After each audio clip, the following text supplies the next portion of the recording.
माननीय सदस्यगण, आने वाला कुछ महीने में भारत एक गणतंत्र के रूप में 75वें वर्ष पूरी करने जा रहे हैं। भारत का संविधान बीते दशकों में हर कसौटी पर खरा उतरा है। जब संविधान बन रहा था तो भी दुनिया में ऐसे ताकतें थे जो भारत के असफल होने की कामना कर रही थी। देश में संविधान लागू होने के बाद भी संविधान पर अनेक बार हमले हुए हैं। आज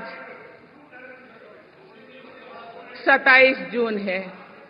25 जून 1975 को लागू हुआ आपातकाल संविधान पर सीधे हमले का सबसे बड़ा और काला अध्याय था।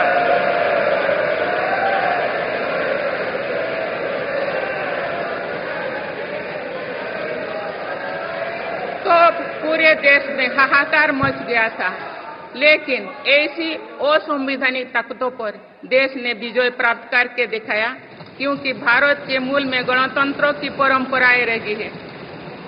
मेरी सरकार भी भारत के संविधान को सिर्फ राजकाज का माध्यम भर नहीं मानती, बल्कि हमारा संविधान जन चेतना का हिस्सा हो, इसके लिए हम प्रयास कर रहे हैं। मेरा सरकार ने सीएए कानून के तहत शरणार्थियों को नागरिकता देना शुरू कर दिया है। इससे बंटवारे से पीड़ित अनेक परिवारों के लिए सम्मान का जीवन जीना तय हुआ है।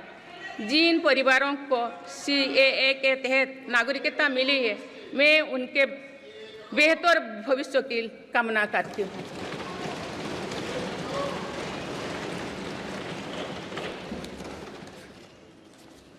माननीय सदस्यगण, मेरी सरकार भविष्य निर्माण के प्रयासों के साथ ही भारतीय संस्कृति के वैभव और विरासत को फिर से स्थापित कर रही है।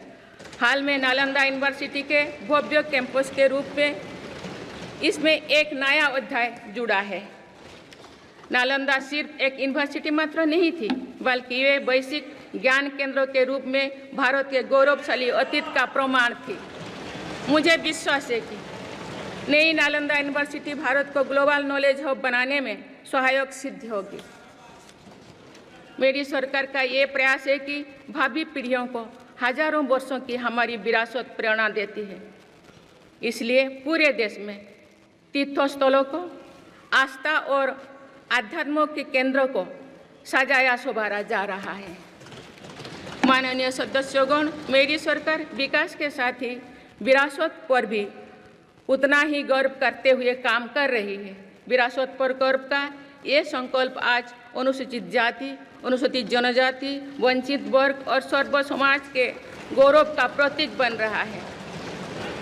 मेरी सरकार ने भगवान बिरसा मुंडा के जन्म दिवस को जनजातीय गौरव दिवस के रूप में मनाने की शुरुआत की है।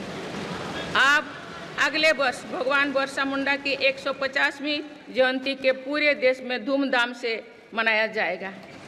देश रानी दुर्गावती की 500वीं जयंती को भी व्यापक स्तर पर मना रहा है।